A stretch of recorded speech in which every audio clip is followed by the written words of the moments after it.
इरफान सिद्दीकी साहब कह रहे हैं मुंबई से, क्या उम्रा करके हल्क करना फ़र्ज़ है या कसर भी किया जा सकता है? अगर कसर किया जाए तो इसका तरीक़ा बता दें।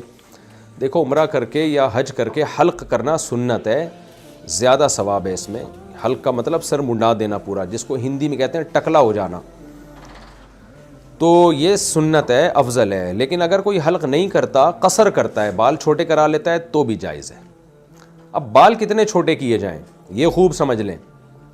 तो कम से कम उंगलियों के पोरे के बराबर, 1 इंच जिसे कहा जाता है, इतने बाल, 1/4 सर के बाल, यानी जितने आपके सर पे बाल हैं उसके 25% बाल जो हैं वो कम से कम इतने कट जाएं तो आप एहराम से निकल जाएंगे। उसूली तौर पर तो शरीयत में ये है कि जब आप बाल छोटे करें ना, तो सारे पूरे सर के बाल चारों तरफ से बराबर छोटे करें। ये नहीं हो सकता कि इधर से कर लिए इधर से नहीं किए। शरीयत में हुक्म ये है कि चारों तरफ से बाल आपने छोटे करने हैं बराबर बराबर।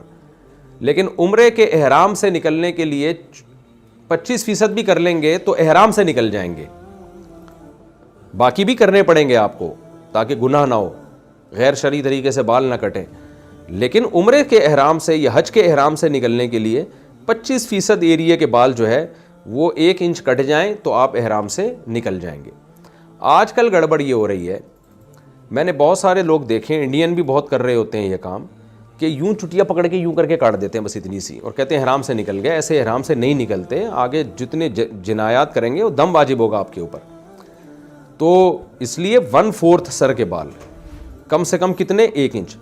दूसरी गड़बड़ ये हो रही है कि एक आदमी के बाल ही 1 इंच हैं। अब मेरे बाल बड़े हैं, मैं अगर 1 इंच यहाँ से काट लूँ, पट्टे वाले बाल पीछे ले जाके बराबर मैं यूं काट लेता हूँ, मेरा उम्रा मुकम्मल हो जाता है।